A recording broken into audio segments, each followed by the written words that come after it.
وَلَنَبْلُوَنَّكُمْ، اور ہم تمہیں لازماً آزمائیں گے، بِشَيْءٍ مِّنَ الْخَوْفِ وَالْجُوعِ وَنَقْصٍ مِّنَ الْأَمْوَالِ وَالْأَنفُسِ وَالثَّمَرَاتِ، خوف سے آزمائیں گے، بھوک سے آزمائیں گے، فاقے آئیں گے، اور جان اور مال اور ثمرات کا ضیاع ہوگا، نقصان ہوگا۔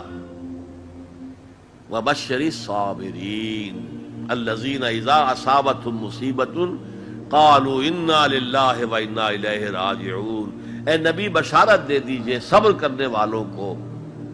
صبر کرنے والے کون؟ جب ان پر کوئی مصیبت آئے، کوئی تکلیف آئے، کوئی آزمائش آئے، تو وہ کہیں ہم اللہ ہی کے ہیں، اللہ ہی کی طرف ہمیں لوٹ جانا ہے۔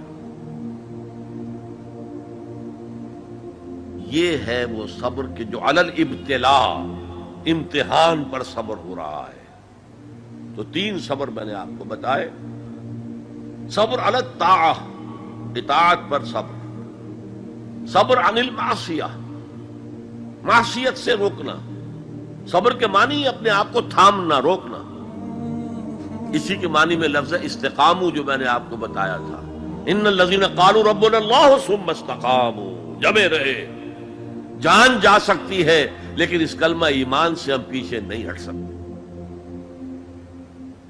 اور پھر جو بھی آزمائشیں آئیں برداشت کرو، جھیلو، اور آپس میں ایک دوسرے کو صبر کی وصیت اور نصیحت کرتے رہو۔ ہو سکتا ہے کسی کی ہمت جواب دے رہی ہو، اس کا حوصلہ بڑھاؤ، اس کے سامنے مثال پیش کرو خود صبر کر کے۔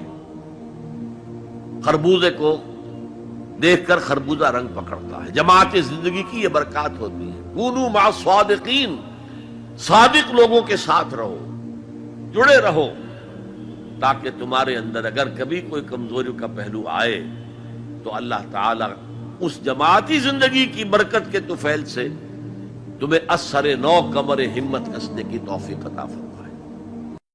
دین کی بات پھیلانا صدقہ جاریہ ہے۔ ثواب کی نیت سے ویڈیو کو شیئر ضرور کیجیے۔ جزاک اللہ۔